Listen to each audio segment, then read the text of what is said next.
I let it fall, my heart, and as it fell, you rose to claim it.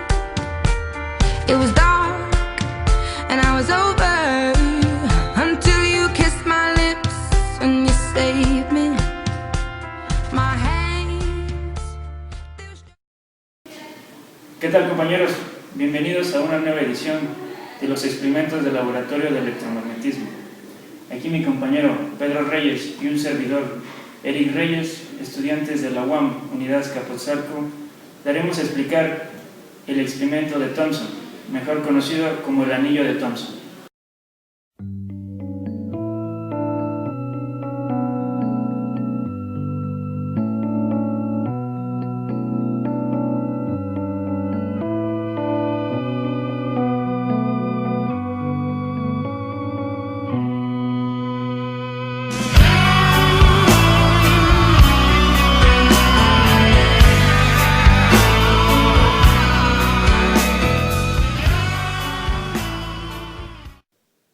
Los materiales con los que vamos a trabajar serán una fuente de voltaje de corriente alterna que el laboratorio de energía nos proporcionó, un amperímetro de corriente alterna,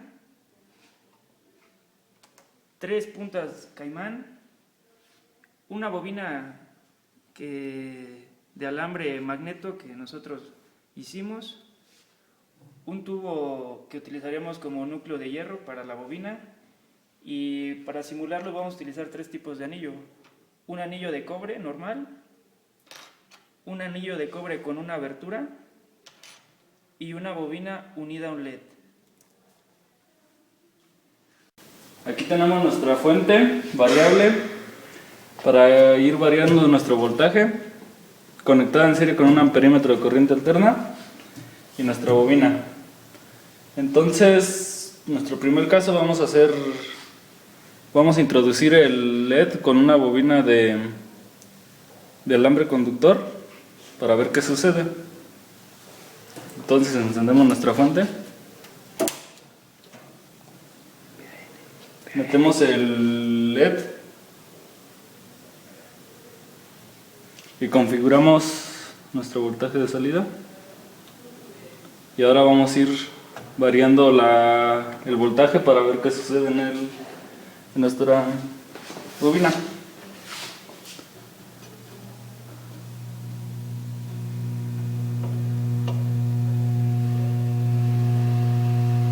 Como podemos ver, ahí enciende con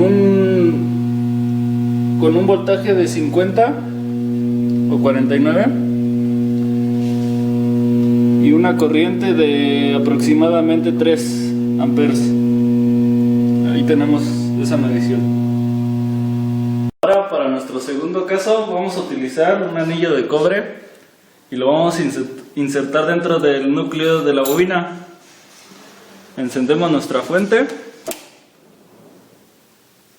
volvemos a configurar el voltaje de salida y vamos a ir variando el voltaje y observamos de este lado qué sucede con el anillo.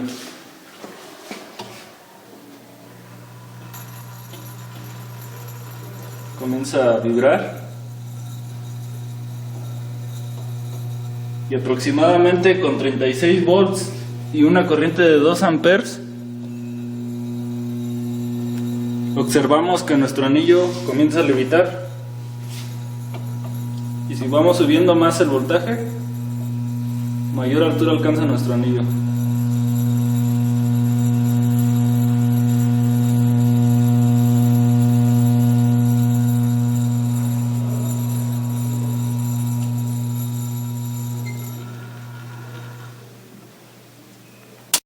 También tenemos un tercer caso, que ahora tenemos un anillo de cobre, pero con una abertura en medio, y observamos a ver qué sucede, ¿no?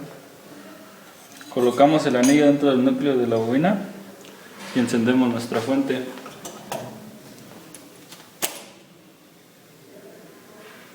Lo vamos a configurar y vamos a ir subiendo el voltaje y observamos qué sucede con el anillo.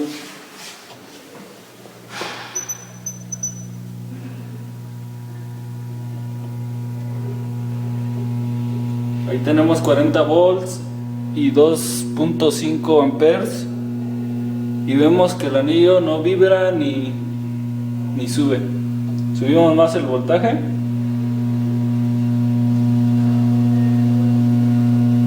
y observamos que no sucede nada. Con base en el experimento, podemos concluir que en la bobina se genera un campo magnético proporcional a la intensidad de la corriente que circula por ella. Además, también en el interior de la bobina, el campo magnético generado es principalmente paralelo al eje BZ, mientras que en el exterior tiene también una componente radial BR. Este campo magnético atraviesa el anillo, por lo que el flujo magnético a través del anillo será proporcional a la intensidad que circula por la bobina. Dado que esta corriente es alterna, el flujo magnético que atraviesa el anillo varía con el tiempo. La variación en el tiempo del flujo magnético induce una fuerza electromotriz en el anillo, igual en magnitud a la variación por unidad de tiempo del flujo que atraviesa el anillo, como lo enuncia la ley de Faraday. Entonces, se induce así una corriente en el anillo, que circula bajo la acción del campo magnético de la bobina, por lo que éste ejerce una fuerza sobre el anillo, como lo enuncia la fuerza de Lorentz. Ahora supongamos una vista desde arriba. Vamos a suponer que en la bobina la corriente circula en sentido contrario a las agujas del reloj, por lo que el campo magnético generado tendría una componente radial positiva. Si la corriente del anillo circulara con la misma dirección que la corriente en la bobina, la fuerza de Lorentz sobre el anillo sería hacia abajo. Esto es, si las corrientes tienen el mismo sentido, se atraen y el anillo bajaría. Si las corrientes tienen sentido opuesto, se repelen. También se pudo observar que al estar realizando el experimento, transcurrido cierto tiempo, el anillo se había calentado. Esto se debe al efecto Joule, y es que si una corriente eléctrica que se induce en el anillo, y este anillo, al presentar resistencia, estará disipando energía en forma de calor.